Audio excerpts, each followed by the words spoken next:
ಆಚಿ ಮಸಾಲ. ಎಂತ ಅಡಿಗೆಯ ರುಚಿಯಾಗೋ ರಹಸ್ಯವು 20 ರೂಪಾಯಿ.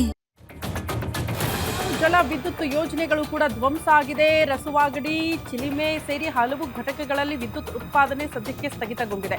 ನೇಪಾಳದ ಉತ್ತರ ಭಾಗದ ಹಲವು ಜಿಲ್ಲೆಗಳಲ್ಲಿ ಕತ್ತಲೆ ಆವರಿಸಿದ್ದು, ಸೇನೆಯ ಹೆಲಿಕಾಪ್ಟರ್ಗಳು ವಿಪತ್ತು ನಿರ್ವಹಣಾ ತಂಡದಿಂದ ಸದ್ಯ ರಕ್ಷಣಾ ಕಾರ್ಯಾಚರಣೆ ಆಗ್ತಾ ಇದೆ. ಭೀಕರ ಪ್ರವಾಹದಲ್ಲಿ ಸಿಲುಕಿದ ತಮಿಳುನಾಡಿನ ಸುಮಾರು 50 ಜನ ಯಾತ್ರಿಕರು. ಸಿಕ್ಕಿಬಿದ್ದ ಯಾತ್ರಾರ್ಥಿಗಳ ಚೆನ್ನೈ ಮತ್ತು ಬೇರೆ ಬೇರೆ ಭಾಗದವರು ಅಂತ ಹೇಳಲಾಗ್ತಾ ಇದೆ. ಎಲ್ಲ ಕೂಡ ಅಲ್ಲಿ ಸಿಲುಕಾಕಿಕೊಂಡು ಪರದಾಡ್ತಿದ್ದಾರೆ. ಹಾಗಾಗಿ ಅವರನ್ನು ಕೂಡ ಸಂಪರ್ಕ ಮಾಡಿ ಸೇಫ್ ಆಗಿ ಕರೆತರೋದು ಕೂಡ ಅತಿ ದೊಡ್ಡ ಸವಾಲು. ಈಗ ರಸುವಾಗಡಿ, ಚಿಲುಮೆ ಸೇರಿ ಹಲವು ಘಟಕಗಳಲ್ಲಿ ವಿದ್ಯುತ್ ಉತ್ಪಾದನೆ ಸ್ಥಗಿತ ಆಗಿದೆ. ಬಹುತೇಕ ನೇಪಾಳದ ಉತ್ತರ ಭಾಗದ ಜಿಲ್ಲೆಗಳಲ್ಲಿ ಕತ್ತಲೆ ಆವರಿಸ್ಬಿಟ್ಟಿದೆ. ಕತ್ತಲೆಯಲ್ಲಿ ಜೀವನ ಮಾಡಬೇಕಾದಂತಹ ಪರಿಸ್ಥಿತಿ. ಎನಿವೆ, ಹೆಲಿಕಾಪ್ಟರ್ಗಳ ಮೂಲಕ ಅವರನ್ನ ರಕ್ಷಣೆ ಮಾಡುವಂತಹ ಕೆಲಸಗಳಾಗ್ತಾ ಇದೆ. ಸೇಫ್ ಪ್ಲೇಸ್ಗಳಿಗೆ ಅವರನ್ನ ಶಿಫ್ಟ್ ಮಾಡುವಂತಹ ಕಾರ್ಯಾಚರಣೆ ನಿರಂತರವಾಗಿ ನೇಪಾಳದಲ್ಲಿ ಆಗ್ತಾ ಇದೆ ಅನ್ನೋದ್ರ ಬಗ್ಗೆ ಡೀಟೇಲ್ಸ್ ಸಿಗ್ತಾ ಇದೆ.